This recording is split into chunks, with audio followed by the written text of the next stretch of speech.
Aula Risco e Custo de Capital, parte 4.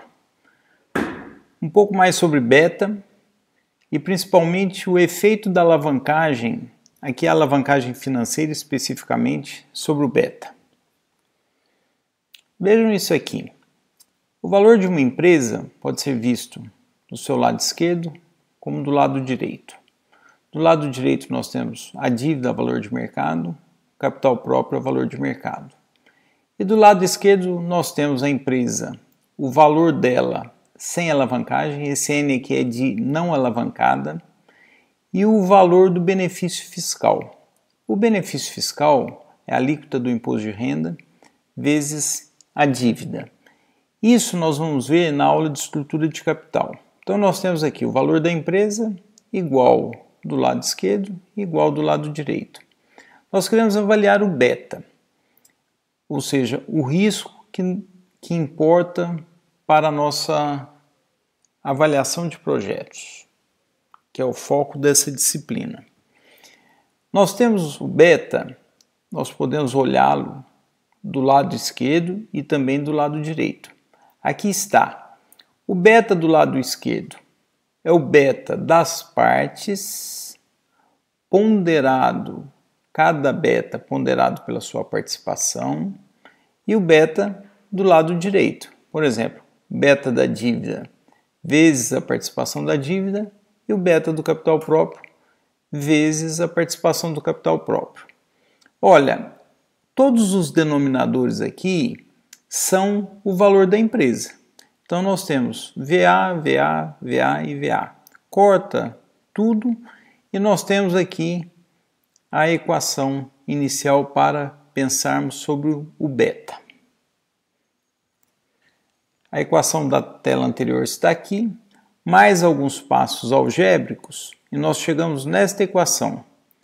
O beta S, que é o beta do capital próprio, é igual ao beta N, que é o beta da empresa não alavancado, ou o beta dos ativos, mais 1 menos a alíquota do imposto de renda, vezes a diferença do beta desta parte da empresa não alavancada e o beta da dívida, vezes a alavancagem.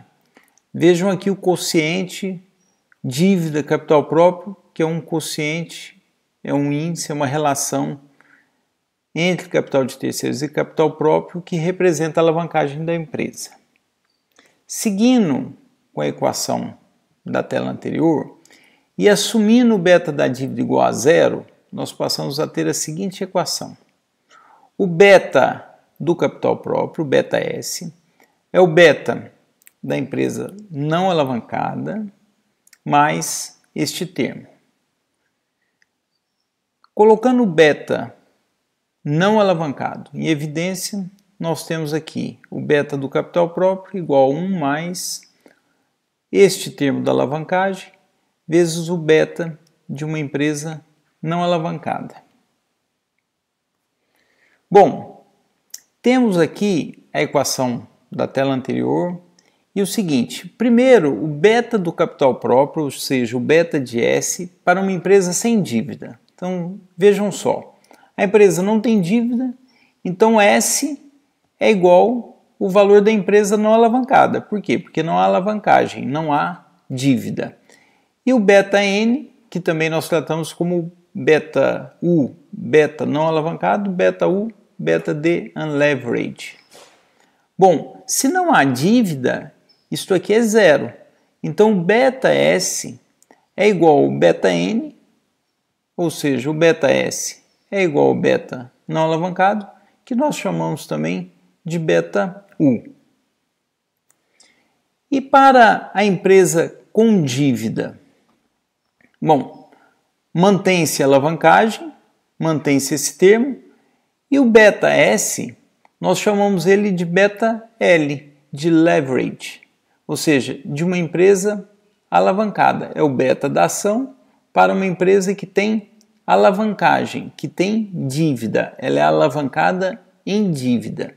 Então nós temos que o beta da ação é o beta L, que é igual 1 mais este termo que traz a alavancagem, vezes o beta U, que é o beta de uma empresa não alavancada, que é o quê? É o beta dos ativos, o beta do lado esquerdo, o beta dos ativos, o beta do negócio da empresa. Bom, interpretando o beta L, nós temos o seguinte: o beta L ele representa o risco total para o acionista, ele é o beta das ações. E esse risco total, ele tem uma parte que é do negócio e uma parte que é da alavancagem financeira. Vejam aqui, olha, se nós pegarmos beta U vezes 1, nós temos esse primeiro termo. Se nós pegarmos beta U vezes isto, nós temos este segundo termo. O beta U ele é determinado pelo tipo de negócio e pela alavancagem operacional. Vejam que aqui no tipo de negócio está lá aquele ponto da parte anterior da aula que nós falamos da natureza cíclica das receitas da empresa. Então nós temos aqui no beta U o efeito da natureza cíclica das receitas da empresa e o grau de alavancagem operacional, determinando o que? O risco que está aqui representado. E esta segunda parte, ela é decorrente do quê? Do risco da alavancagem financeira. A alavancagem financeira traz risco para o capital próprio e este risco está aqui representado.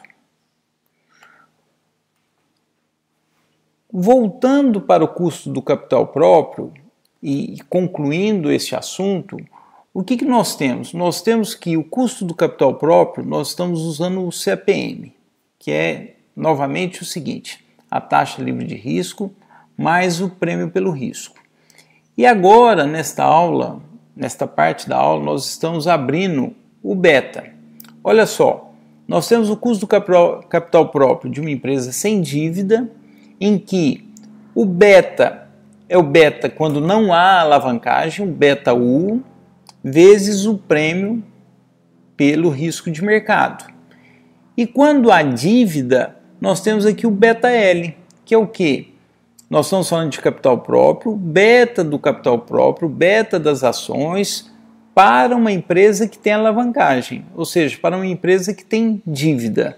Vamos colocar agora, abrir esse beta L nesta formulação do custo do capital próprio. Aqui está a equação anterior e nós vamos substituir este beta L por esta expressão, que vem lá do beta U, o beta dos ativos, o beta dos negócios, o beta de uma empresa que não tem alavancagem. Bom, o custo do capital próprio, quando há dívida, passa então a ser representado por essa equação: taxa livre de risco mais um prêmio pelo risco do negócio. E aí eu enfatizo aqui quais são os principais fatores que determinam esse risco de negócio. Novamente, a natureza cíclica das receitas e a alavancagem operacional. E mais um termo representando o quê? O risco trazido pela alavancagem financeira. Vejam que este último termo aqui, se a empresa não tiver dívida, esse B aqui é igual a zero e ele zera todo este termo. Então este termo ele decorre exclusivamente quando há o quê? Quando há dívida, quando há alavancagem. Bom, terminamos basicamente o geral de beta e alavancagem e agora eu vou comentar alguns pontos específicos. Beta para projetos. Quando estamos avaliando um projeto, que é o foco da nossa disciplina, análise de projeto de investimentos, pode ser que o projeto não tenha o mesmo risco que a empresa tenha. Então o beta da empresa ele não representa adequadamente o risco do projeto. O que nós temos que fazer? Nós temos que ir a empresas que operam no mesmo setor onde estamos investindo no projeto e obter dados para calcular um beta e aplicar a análise do projeto.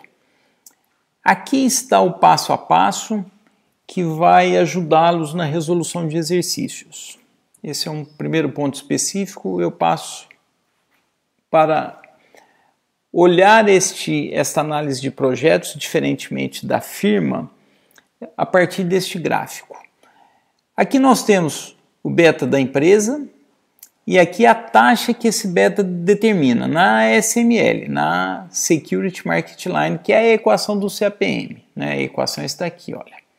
Bom, nós podemos ter projetos cujo beta é menor que o beta da firma e nós podemos ter projetos cujo beta é maior que o beta da firma. Veja só, estes projetos devem ser avaliados aqui na SML e esses projetos devem ser avaliados aqui na SML e não na taxa da empresa, que é essa taxa horizontal. Um outro ponto que eu trago para esta parte da aula é o modelo de dividendos como alternativa ao CAPM. Aqui está o modelo de dividendos, a taxa de retorno esperada pelos acionistas depende do nível atual de dividendos, do preço atual das ações e uma projeção de taxa de crescimento. Não vamos explorar muito este ponto. Aqui está a comparação entre o CAPM e o modelo de dividendos, também não vamos avançar, e partimos agora para a conclusão dessa aula. Nós fizemos tudo isso para chegarmos ao custo do capital próprio, a partir do qual nós vamos avaliar os projetos de investimento e temos aqui o que nós já vimos, o custo do capital de terceiros, sendo função do risco de inadimplência, e o custo do capital próprio que nós acabamos de abrir nesta parte da aula. Um último ponto para a nossa disciplina, nós temos aqui análise do projeto. Análise do projeto pelo VPL, o que nós já destacamos em outra aula como sendo o principal método. Aqui o valor presente do fluxo de caixa pelo custo médio ponderado de capital que nós exploramos nessa aula. E aqui o investimento no projeto. Para fazer esse investimento, é preciso fazer captações. Quando uma empresa faz captações, seja com capital próprio, capital de terceiros, ela incorre em despesas nesta captação. Aqui há uma técnica para quê? Para ajustar o quanto deve ser captado em relação ao investimento que quer se fazer. Este ponto ele será melhor entendido quando vocês fizerem o exercício 24 do capítulo que eu indicarei daqui a pouco.